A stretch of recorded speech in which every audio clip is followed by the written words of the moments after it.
السلام علیکم حضور. حضور میرا سوال تھا کہ اللہ تعالیٰ نے اتنے زیادہ مذاہب کیوں بنائے ہیں؟ اتنے زیادہ مذاہب کیوں بنائے ہیں؟ مذاہب کا بھی ایک ایولیوشن پتہ کیا ہوتا ہے؟ نہیں پتہ؟ یہاں کب سے آئی ہوئی ہو؟ حضور 1 سال ہو گیا. ارتقاء پتہ کیا ہوتا ہے؟ وہ بھی نہیں پتہ اردو میں. ایک جب انسان بنا ہے نا، انسان کی سوچ محدود تھی، ٹھیک ہے؟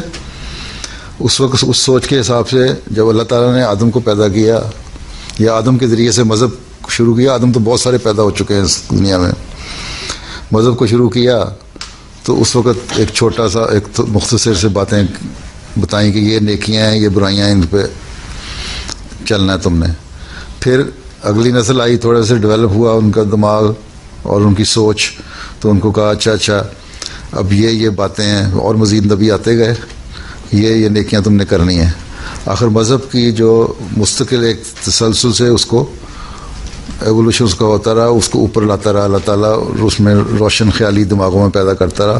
آخر میں جب دیکھا کہ انسان کا دماغ اس قابل ہو گیا ہے کہ ہر چیز کو برداشت کر سکے، ہر چیز کو سمجھ سکے، تو پھر حضرت صلی اللہ علیہ وسلم کے ذریعے سے ایک آخری شریعت لایا. تو ہر زمانے میں جو پہلے مذہب آئے وہ لوکل مذہب ہوتے تھے. ایک وقت میں کئی نبی ہوتے تھے، ٹھیک ہے؟ ایک وقت میں کئی نبی ہوتے تھے جو صرف اس نے لوکل ان علاقوں کے لیے یا اس ریجن کے لیے، اس شہر کے لیے ہوتے تھے، ٹھیک ہے؟ یا اس قوم کے لیے ہوتے تھے.